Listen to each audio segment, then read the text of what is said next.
ایک جنگل میں دو بلیاں رہتی تھیں۔ وہ دونوں بہت اچھی سہیلیاں تھیں۔ وہ دن کے وقت جنگل میں گھومتی تھی اور رات کو آرام کرتی تھی۔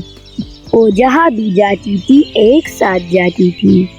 ایک دن وہ دونوں کھانے کی تلاش میں جنگل میں جا رہی تھی کہ اچانک ان کے سامنے ایک سانپ آیا۔ سانپ نے اچانک ان دونوں پر حملہ کر دیا اور ایک بلی کو ڈس لیا۔ دوسری سہیلی نے بہت کوشش کی لیکن اپنی سہیلی کو نہیں بچا پائی۔ دوسری بلی بہت پریشان تھی۔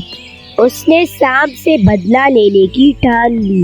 وہ ہر وقت اسی کوشش میں رہتی تھی کہ میں کس طرح اپنی سہیلی کا بدلہ لے لوں۔ ایک دن ندی کے کنارے بلی جا رہی تھی۔ اس نے ندی کے کنارے ایک عورت کو دیکھا۔ اس عورت کے پاس ایک پرس تھا تو بلی عورت کا پرس لے کر بھاگ گئی اور وہ عورت بلی کے پیچھے بھاگی۔ بلی نے جا کر پرس سانپ کے گڈھے میں ڈال دیا اور وہاں سے چلی گئی۔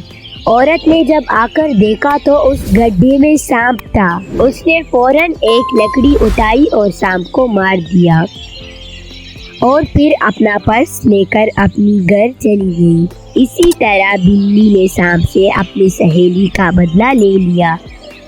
تو دوستو، آج آپ کو اس کہانی سے کیا سبق ملا؟ دشمن چاہے جتنا بھی طاقتور ہو لیکن ہم اسے دماغ سے شکست دے سکتے ہیں۔